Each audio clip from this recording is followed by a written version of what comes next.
Hi everyone. Sorry, it's a bit slow there. I don't know what's happening. It's Friday. How are you all? Welcome to another episode of Real PR with me, Fiona Scott. And I hope you've had a good week. I hope the beginning of October and Q4 of the business year has been good for you so far. And you've got lovely plans coming up, lovely plans for planning in the new year. I'm a big advocate of planning, as you know. Today, I am joined by the lovely, the wonderful Stefan Thomas, who's a client of mine and a friend. So I'm thrilled that he's joining me today. And we are just going to chew the fat about business, PR, professional speaking, and any subject which arises. So welcome, Stefan.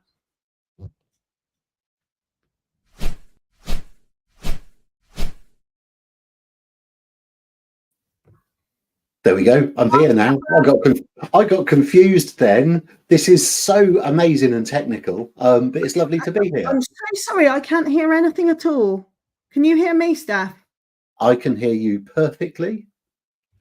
I know we've got someone organising the tech in the background, so Chris will let us know. And also, I've gone live. Just going to check, folks, my audio. You check your audio and I'll see if we're getting any comments. I can hear you. Oh, can you hear me now? I can hear you perfectly. I want to know whether you can hear me. I can hear you now. So, right. There you go. That's brilliant. That's brilliant. So it's entirely my fault. It's my Rode mic. It's playing me up. So anyway, let's get rid of that. So, Steph, thanks for bearing with me. So I was just, we just talked before we went on air, Steph, about trying to remember how we met. So how do you remember it?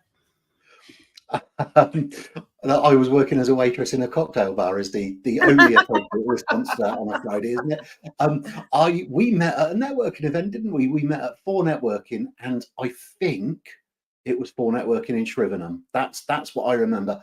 I've got a feeling it was a lunchtime meeting as well. I had known of your existence for a little while, and then we ended up being in the same room one day. Yeah, and I do remember, I think one of the first comments was made about your shirts, because you always do a good line in shirts, Steph. Sorry, I've let you down this afternoon. That's all right, we're only human. All in black this afternoon. Yeah. So let's set the scene then, right up to date. So let's imagine there's loads of people watching this who don't know who you are, Steph. So introduce yourself in your own words. Hi, I'm Stefan Thomas. I am the author of Business Networking for Dummies. I train people all over the world in networking skills. I speak on stage about business networking. I've spoken for clients including Utility Warehouse, BT, Lloyds Bank, Chartered Institute of Management Accountants. I run a very small select networking organization. So everything networking. I write books, I speak. That's what I do really, Fiona. Of course, I know that because I work with you and I'm in your select group, Connect group. So let's just talk about that first, because one of the reasons, I mean, you hassled me for a while to give it a try, didn't you? To give Connect a try. And what I like about it is that you're very considered in who joins. So how do you think about that? How do you think about if someone's a suitable person to be in your group? I'm going to wind back a tiny bit because you said something really, really important then, and it's something that I would really want your viewers to know, that I did hassle you because I believed that joining the group, which costs you pay for membership of it, I believed that joining the group would be right for you. So I did try on more than one occasion to sell it to you, and you bought it, and we're still friends. And I think that's a first important message to get across to people, that if you do believe in what you're selling, you can have a no from someone. I think I had a no from you the first time around, but we remained friends, and then we came back to it. The way that I pick people is really simple and intangible. It's whether I think they're the right fit for the group, and one of the biggest qualifications for that is whether they're going to get on with everyone else in the group. There's currently around 40 of us in the group. Most people in the group don't cross over with anyone else in terms of what they do, but there's a lot of complementary businesses. I've got a freelance finance director and someone who specializes in employee ownership. So they're both dealing with relatively large businesses. They complement each other. But it's more about whether someone's going to get on, whether they've got the right attitude to networking, and whether they see things like collaboration as the way forward. So everyone in there, I've got to know over a period of time before I've invited them in. And don't get me wrong, there are plenty of networking organizations out there which you can just turn up and buy membership from, and that's where you and I met. And that's, you know, much larger than in scale than what I'm doing. This was meant to be a club of people who I knew, if I put them all in the same room, would consistently get on, look out for each other, look out for business opportunities. So I know that's really intangible, because I'm choosing the members. There's no real checklist of qualifications, but it's about people who will get on with each other.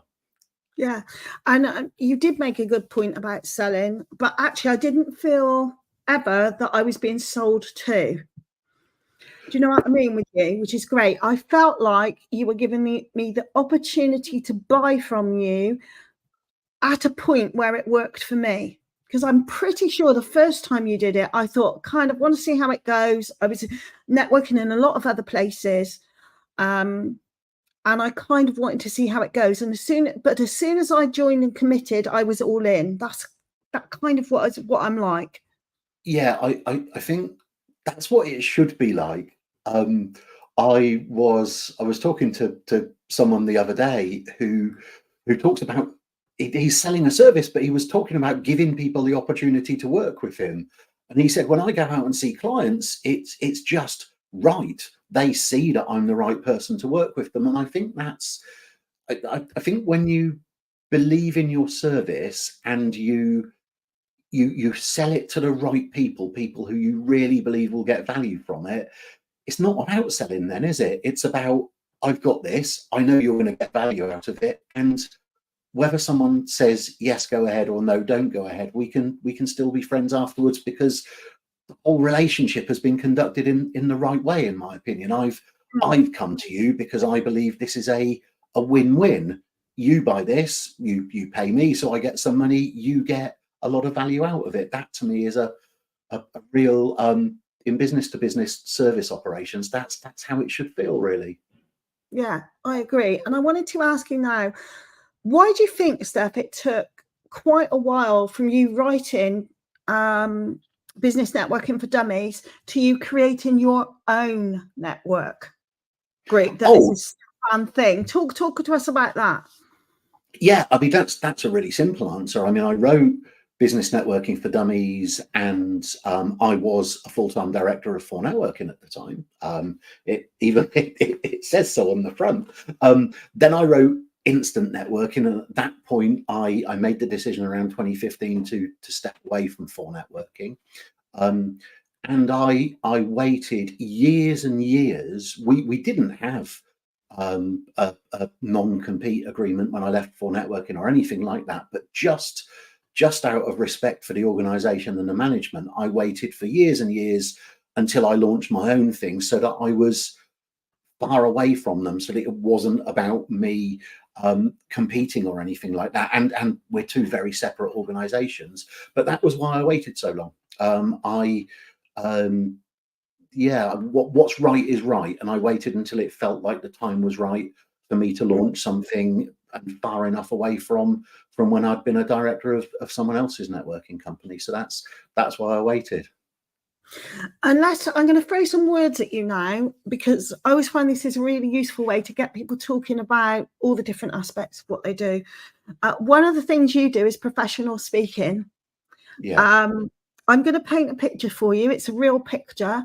So recently, someone came to me and asked to be on my speaker platform, which you're on, as one of my speakers, saying that she earned four-figure sums for speaking. And I turned her down. Why do you think I might have done that, Steph? I mean, my understanding of Scott Media Speakers is that you're there to represent people who aren't charging four figures or are aspiring to that. So there's one or two things going on, and I'm trying to work out if I'm understanding the question correctly. Either that person was spinning you a line and they're definitely not earning four figures out of it, or five figures, or whatever you said, because that it's it's hard work. Not all of the gigs that I get are four figures. Let's be clear about that. But also because I know with Scott Media Speakers, you want to represent those people who are aspiring, who are ready, who aren't earning £10,000 per gig, because there are other speaker agencies representing those folk, but you want to come to the folk who are ready to speak, who fill in the other gaps in the speaking world. You're right. It was just a niche, really, and also many professional speakers who sometimes can make those bigger numbers are willing to accept a more modest budget in certain circumstances, which might be it's really close to home, or they're allowed to upsell in the room a lot more than they might be in another scenario. In this case, I strongly felt, because there was no evidence, that this was a bullshit move, if I'm honest, and that there was no evidence that that was the case. The other thing I have got, not just from one person, but several people who say, I belong to this speaker association, or I've done Toastmasters, or something like that, and that immediately qualifies them to get a high paycheck. I mean, I know you train people to professionally speak, which I don't do, Steph. So how do you talk to people about expectations around payment for speaking? Right, yeah, there's a lot going on there. Some of this is about entitlement. Just because you're the best speaker in the world doesn't mean that people are going to pay you to speak, and that's something that gets to people. And I've seen this a lot through networking. People can have a ton of qualifications, and someone else is getting the paid gigs in no matter what discipline. And that's where, and this isn't a plug for you, but it is a plug for you. That's where I work with someone like you. That's where I spend hours every day on social media, putting my stuff out there so that I am really, really visible to be booked for speaking gigs, because this is where the speaking retreat, this is now a plug for me. I've switched from a plug for you to a plug for me. This is where the speaking retreat, which I run, doesn't just focus on teaching people to speak, the technical bits of it. It also focuses on the messy business of how to find gigs, how to get paid to speak, because that's a completely different side to the coin. There are tons of amazing speakers out there, and I've been to 1,500 networking events, however many hundred business shows. I've seen brilliant speakers who aren't getting booked to speak because they've got amazing technical speaking skills, but the skills that they haven't learned yet is how to find the speaking gigs. And that's where I think you and I work very well hand in hand, because I spend a lot of time on social media marketing, on networking, obviously, and then that goes hand in hand with PR, with people being able to say, okay, so Stefan Thomas's website says he's spoken for BT. That's good. He's got a testimonial for them. Oh, here he is on LinkedIn, and here's some video of him speaking. Oh, wow. And he was in the Oxford Mail the other day talking about something else, which is PR that you've got for me. So, an amazing qualified plumber who never advertises anywhere won't ever get plumbing jobs. An amazing qualified speaker who doesn't know how to market themselves won't get speaking jobs. So there's the two disciplines: being an amazing speaker and being able to market yourself as a speaker. And those two things need to go together. But Steph, even before you ran your own show, you have always believed in PR. I mean, the media relations bit and being friendly with the media. Tell us a bit about that back in the day. Yeah, I mean, well reminded. I'd sort of forgotten this bit. I was an estate agent for 20 years. Been into Oxford this morning, which was part of my old stomping ground, really. But I was an estate agent for 20 years, and I worked out 3/4 of the way or 2/3 of the way through that career that the local paper, the Oxford Times, we paid to advertise in there every week, but they also put editorial. So if someone had a really pretty thatched cottage in the Cotswolds, it would probably get a bit of editorial as well in the property part of the Oxford Times. So I worked out that the editorial team were going out and looking for these properties every week. And I worked out that I might be able to make their job easy for them. So I went and made friends with the local property and business editor in the Oxford Times. And he would then start to phone me and say, have you got a thatched cottage in the Cotswolds? And I might say, do you know what? We've got exactly the one. Or I might say, we haven't, but I know that Chancellors have this week. So give me 10 minutes and I'll get someone from Chancellors on the phone to you. It didn't matter if I passed it on to Chancellors. He was still phoning me whenever he needed to something to put in the paper. I did the same with the local radio. If there's any Oxfordshire folk watching, it was Fox FM back in the day. I made friends with Fox FM and made myself available if there was a breaking national or local news story about property prices. If Fox FM phoned me, I took their call, because it would usually mean that they would put me on their lunchtime or evening news, and they would say, this has happened about property prices, and now we're over to Stefan Thomas from Abbey Properties in Witney, plug in my business, and he's going to talk us through what's happening with property prices in Oxfordshire right now. And by making friends with the local property editors and radio presenters and so on, it meant that when they ran out of options, they were coming to me. And then they found that actually I would make their job easy for them. And I got more than my fair share of press as a result. The one that I remember, which was an amazing story for us to get, but we actually got it as editorial, is when the firm that I was with at the time, Abbey Properties, when we first got cloud software for our estate agency. So we got a photo of me sat on my laptop on Church Green, sat on a bench in Witney with the church behind me. Abbey Properties team can now work from anywhere in the world, and it got the front page of the property section of the Oxford Times advertising my company. But a picture of me with my laptop. We just made their lives easier for them. Yeah, and I try and impress upon clients that I train that often that is a key. It's not to do with the size of your business, how successful you are. It's actually how present you are, how media friendly you are, and how responsive you are. I know now for BBC Wiltshire, my local BBC, that I'm their go-to person when they're let down by somebody. A person of last resort. A very helpful, as my son would say in the days of Thomas the Tank Engine, a very helpful engine. And it's a good media trick to learn that, isn't it? Well, our lack of pride, me and you, has led to some great things, because I did my first speaking gigs at business shows when the real speaker didn't show up. Very literally at a business show in Birmingham and one in London, when the real speaker hadn't shown up, I was absolutely not too proud to say, oh, if the real speaker hasn't turned up, do you want me to go in and do it instead? And they would say, oh, thanks ever so much. They've got an audience waiting to see someone speak. So yeah, I was never too proud to be the speaker of last resort at first. Oh. I did God knows how many of those, hanging around at business shows and going on stage when the real speaker wasn't there. Did that loads.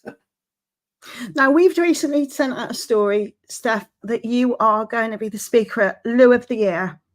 So let's talk about that, because I think a lot of people won't know that there's a very established award show called Loo of the Year. So we've mentioned For Networking, and I was a member of For Networking, and I was introduced to. This isn't a long story, I promise, but it's relevant. I was introduced to Emma Wilkins, who runs the Welsh Business Show. And when Emma Wilkins launched the Welsh Business Show, I went and spoke there in Cardiff. And in the audience was someone called Rich Beale, who runs Herefordshire Means Business. And he asked me if I would come and speak at Hereford Means Business. And I've done that a few times. And I spoke at Hereford Means Business earlier this year. And in the audience was Becky, who runs the Loo of the Year Awards. And she came up to me afterwards to ask if I would speak at her event. So these things join up, these relationships join up if you keep them going.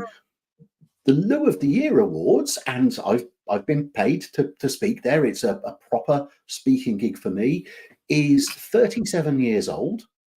And it celebrates clean, functional loos, toilets, in venues and establishments around Britain. And actually, because I spoke to Becky at the end of last week, their entrants include Wetherspoons, McDonald's, various camping and caravan sites around the UK, various building firms around the UK, because they put toilets on site for their workers, and all sorts of hotels and music venues.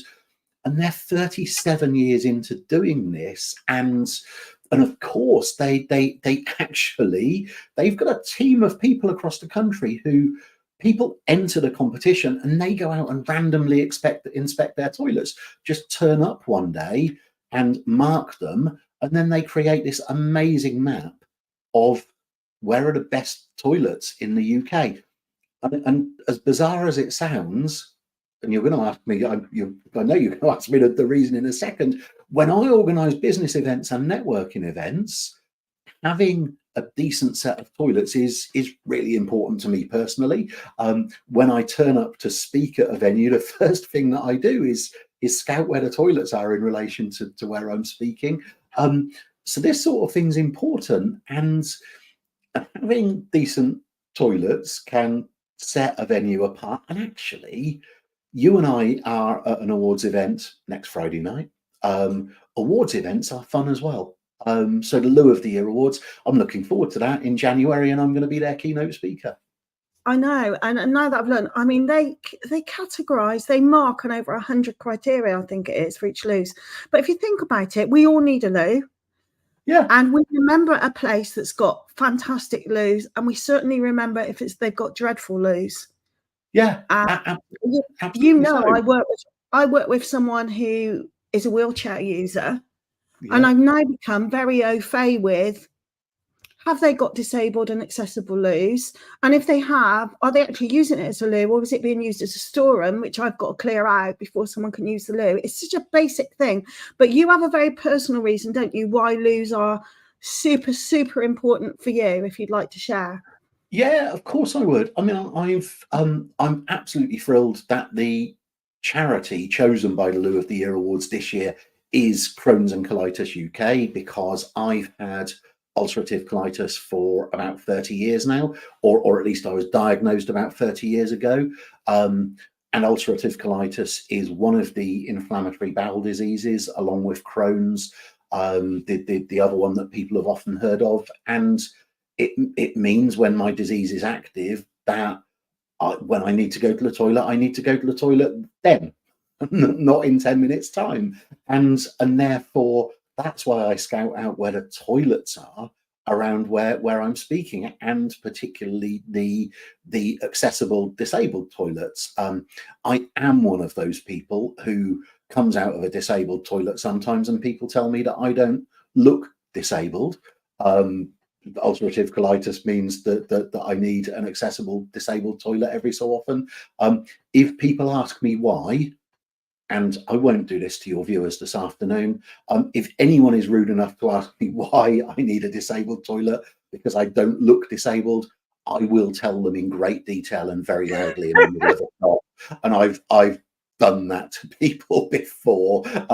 What I would say to people, if you spot someone coming out of a disabled toilet who's not a wheelchair user, who doesn't look disabled, don't be rude enough to question them. If someone's recently diagnosed with Crohn's or colitis, they're probably a lot more embarrassed than me. And anyway, it's none of your business why someone's going to the toilet in that toilet, frankly. But yeah, I've had ulcerative colitis for a long time, and as you know, and a lot of my Facebook followers will know as well, I've had to take some time off this summer, including a little hospital stay to deal with it. So yeah, that's why it's close to, I'm going to say close to my heart, but it's not quite, is it? Close to another part of my body. Okay, let's talk PR then, because you know me, real PR means PR with no BS. So as you are today then, Steph, why would you invest in someone like me? What value do I bring to you? It might not be me, it could be somebody else doing PR. Why is that something that you factor into your marketing budget? Because when I've met someone at a networking event, or if someone's interested in booking me to speak, I would expect them to check me out, whether they're interested in working with me as them being my client, or whether they want to put me on stage at their conference. I would expect them to check me out, because people buy from other people based on trust, and we are both in the business to business service environment. So I might provide training services, networking services, or speaking services. So I would expect someone to check me out before they put me on stage at their national conference. And I have to give them all of the information that they need so that they can make a decision whether they trust me. It's not about persuading people, it's about giving them as much information as possible. Now, I believe that the more information I give them, the more qualified they are to decide whether I'm the right person to put on their stage. So if they can check speaker A out, and speaker A has got a website, and if they check speaker B out, and speaker B happens to be me, and I've got a website and a really active social media presence, and they can see videos of me speaking, and I'm in the Oxford Times, and I'm in the Global Financial Review, and I'm featured on London Daily News, they can see all of that on my website. That gives them lots of opportunity to suss out whether I'm the right person, and it helps to build the trust. So that's why PR is important to me, because people will check me out. Here's a common misconception. I'm not expecting someone to pick up the Oxford Mail to say, oh, wow, there's a speaker on page 6 of the Oxford Mail. There's a speaker and he's speaking at this event, so now let's go and book him as a speaker. That's not what I expect to happen. I expect someone who I'm already talking to go and check me out and think, wow, this guy's got, actually, he's here and he's here and he's in the Oxford Mail and he's in the London Daily News, he's in the Guardian. I'm showing off. I expect that helps people to make the decision whether they trust me. Now, here's what's bizarre. I do then get people getting in touch with me, and I just explained the story about how I got the Lou of the Year awards and all of the connections to get there. I do get people getting in touch with me to say, oh, we saw here that you're speaking for these people. Can you let us know how much you charge to speak over here as well? So it does start to join up, but it's 2024. The more that you put out there in different places, the better. When I was an estate agent, the purpose of being in touch with the Oxford Times and Fox FM, I made it easy for them. The benefit to my business is that I was seen everywhere. So by the time I turned up to evaluation, people had seen our adverts, they'd seen some editorial in the Oxford Times, they had heard my voice on Fox FM. The same principle applies 20 years later. By the time someone picks up the phone to inquire about me being a speaker, mostly they've checked me out. They've seen all of this stuff about me, and they can see that I'm visible everywhere. And that, as well as being a great speaker, that helps build your part. So PR's invaluable to me. Really, really invaluable. I mean, I often talk to this when I've got people. It doesn't happen so much now, but when I've got people who say things like, "What's the ROI on PR?" I generally know it's not going to work out with them because I don't know what it's going to be, because I don't know what else they're doing. I don't know if they've got a good social media presence. So quite often, a small business doesn't even have a website, doesn't network. And I always say to people that media relations, which is my specialist area, must be, and it can't be the only thing that you do. You have to do multiple things that make sense together, which I think is what you're describing, is multiple things that make sense together, so that if people are even vaguely interested in you, your credibility mounts up as they see you in lots of different places. Yeah, and I talk about trust quite a lot. Trust isn't a light switch. Trust is a gradation. So for someone to buy a book from Amazon from me, I think they're less than a tenner on Amazon at the moment. It's not a massive amount of trust, because it's a tenner and it'll be delivered by Amazon anyway. And it's not a huge amount of trust. For someone to put me on their stage for their annual conference, where they only get one chance a year to either impress their team or to sell tickets for next year's conference, which is part of the job of any conference, the trust has to be right up there. They have to absolutely trust that I'm the right person to do that. So you talk about credibility, I talk about trust. This guy's all over social media, he's all over the media. That's going to make a difference. The other thing which it does, I've mentioned the Oxford Mail. I'm in Oxfordshire. You got me in the Oxford Mail recently about a speaking gig that I was about to do. The Oxford Mail has got an audience, and some of that audience are business owners around Oxfordshire. Why wouldn't I want to be in that publication and getting out to an audience who hasn't heard of me yet? Why wouldn't I want to be on your Real PR show? Because your audience overlaps with mine, but we've got separate audiences. And some of your viewers won't have heard of me, and now they have. And now they can decide whether they like me and trust me or not. That's fine. But if they've not heard of me before today, that's an absolute win that I'm getting in front of them. And also, I think you being here and even me running this show shows how much the media's changed, Steph, since I started my business 16 years ago. Is that the media these days, it's not just newspapers and magazines and TV and radio. In the old days, there are many more opportunities. And I always encourage people to go for them, Steph. Don't be sniffy about one opportunity being better than another, because how do you know who someone else knows? Yeah, and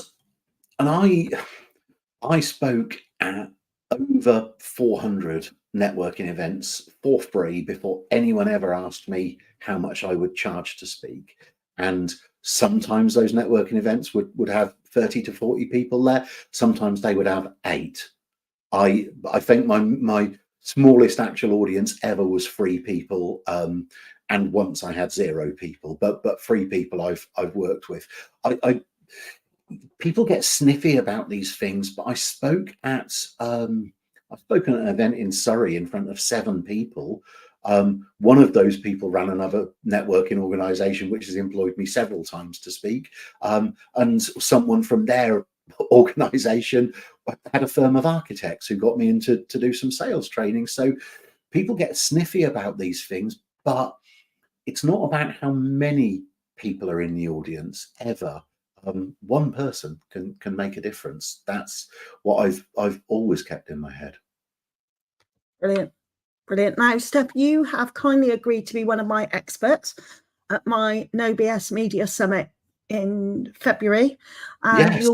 you'll be there on. We're doing a charity event in the evening, so you'll be there, and then you'll be one of our experts. So, for people out there that are considering the Media Summit, because it's an investment for them to come, particularly for the 2 days and for the masterclass day, which you'll be part of, just give us maybe like 3 things that you'll be talking about when it comes to being a professional speaker and the value that can bring to a business. Oh, I'll be explaining to people where to find the money. Now that might be being paid for speaking. and I get paid to speak at events. And it might be for some people's businesses working out how to monetize their speaking in different ways. But one of the things that happens, and where I'll be showing people where to find the right speaking gigs for them, is that if you attend a conference and there's loads of people at the conference, the person that you pay attention to is the person at the front, the person speaking.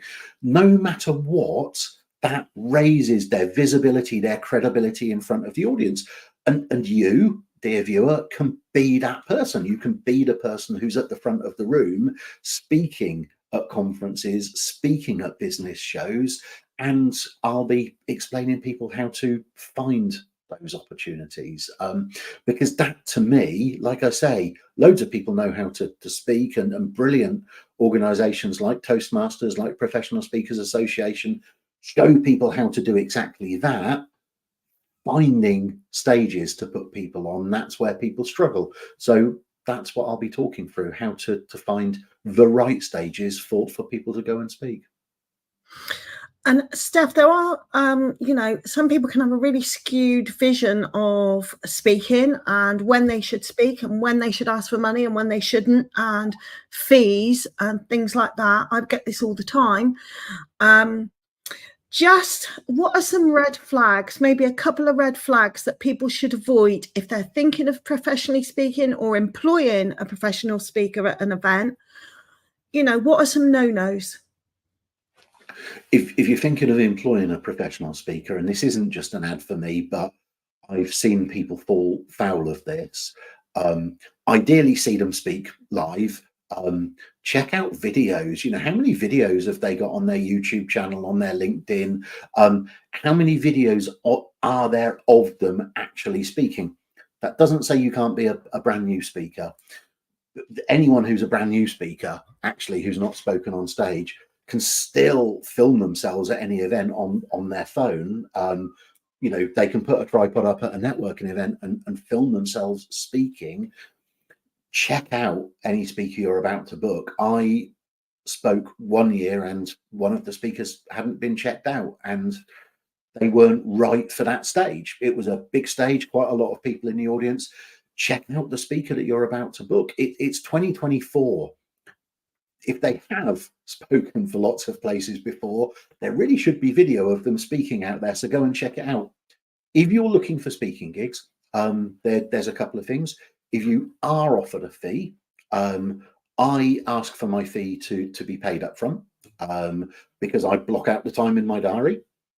Because if 3 days before you cancel the gig, I might have turned away other stuff. The other thing that I won't do is that I won't do a deal based on ticket sales, which I do get asked quite a lot.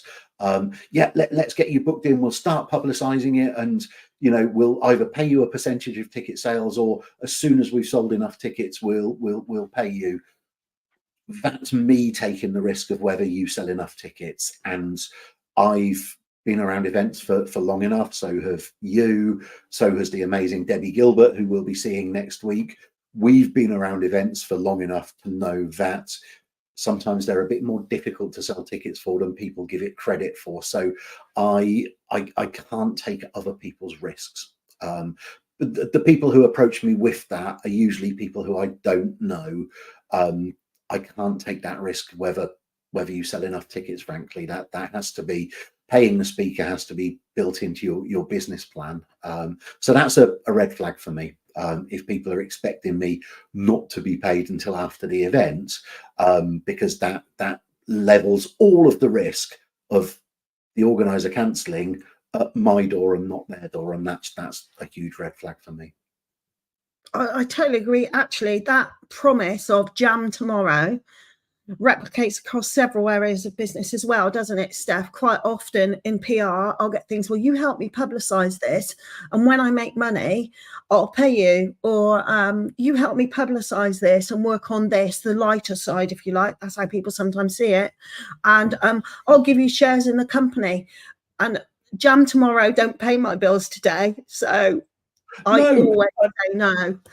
No, and I'm going to I'm going to say, with no offence intended to you, you and I aren't business investors. There are business investors out there who know how to spot whether a business is worth taking shares in. Usually 99% of the time, it's not the businesses who are offering me and you shares for us to do the work for them for free in the first place. That's the reality of it. It's if we choose to do that, if we choose to get involved in an enterprise at the beginning, that's one thing. But people coming to us and saying, will you do all of this work for free and we'll pay you if it gets successful, doesn't quite sit right with me. The funniest one I ever get, and I get them probably 2 or 3 times a year now, is it will be great exposure for you, Fiona, if you do this. Yeah, I mean, if I choose to do that, it is one thing. And I've got clients like the members of Connect, for example. If any of them were organising an event, I would probably help them out with that event. I'm sure I would. I don't need the exposure. I pay you to help me with exposure, and I've been posting several times a day across social media since 2007, and I'm all over the place on social, so I don't need the exposure of a small event anymore. But some people do, and actually to make that a little bit lighter, early in my career, I really would turn up at the opening of an envelope because you never knew who was going to be in the audience. Yeah, Now that's fair point. Now I'm 15 years in and don't quite enjoy driving on motorways as much as I used to get to a small event. That's a reality as well.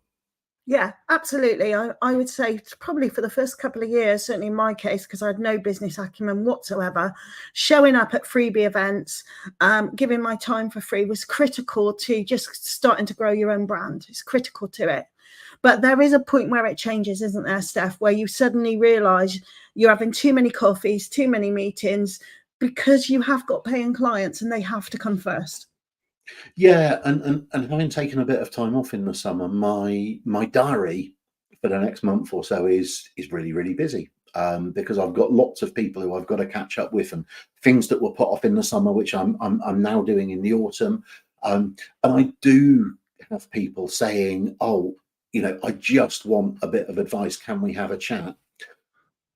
And that's lovely, and I respect that. But I've got people paying for exactly that time and that advice and that energy, and I can't always find the time to slot people in at the moment. That does come to a tipping point. I've developed a really good way for that, though, because what I say is, because there are regular events I attend, I just say I'm going to be here and here in the next month. If you turn up at the place where I am anyway, you can pick my brains whilst I'm there. Anything outside of those events is billable hours. Sorry, but it's because I'm busy. I've had people saying, "Oh, we really, really need to catch up with you," and I've said that's brilliant, because I'm literally in the next town along from you in 3 weeks' time. And I've had people say, "Yeah, that's a 25-minute drive for us." It's like, well, okay, if you need to talk to me, it's worth it, and I'm driving 3 hours to get there. I think you're right. I think that really does shuffle out the people who really do need us. Yeah, because if someone does drive that 25 minutes, Steph, to be there at your event, it shows what their commitment is. Yeah, exactly. But anyway, we've gone on for 40 minutes, Steph, easily. I've just spotted that. I know, but I'll get you back on again next year, because I'm going to up the whole content next year myself. But let people who are listening in, how can they find you? Easily, probably, but anyway, give them the blurb. Yeah, I've got an easy-ish name to spot. Let's point down. Where does it? There it says my name. Yeah. Try and find it. I've got an easy-ish name to spot on social media. So go and find me on Facebook or LinkedIn or Instagram or TikTok, or Threads, wherever you prefer to connect with me. And I exist across all of the social media platforms, and would absolutely love to be connected with you. So please do. And I put a load of completely free advice about networking and business out there. Steph, thanks very much. And I look forward to seeing you and Connect on Monday. And to everyone else, thank you so much for listening, watching, whether you're doing it live, whether you're doing it in your own time. Please feel free to comment, even if the live show's ended, and I will pick it up and I will try and answer. You can find me at scottmedia.uk, or I've got Fiona Scott's Facebook tribe. So apply to join there. Just mention this episode, mention Stefan's name, and I'll let you in. It's lovely to see you for this month. I'll be back next month. And thank you very much for joining us for a little bit of real PR. Thank you. Thank you. Thank you.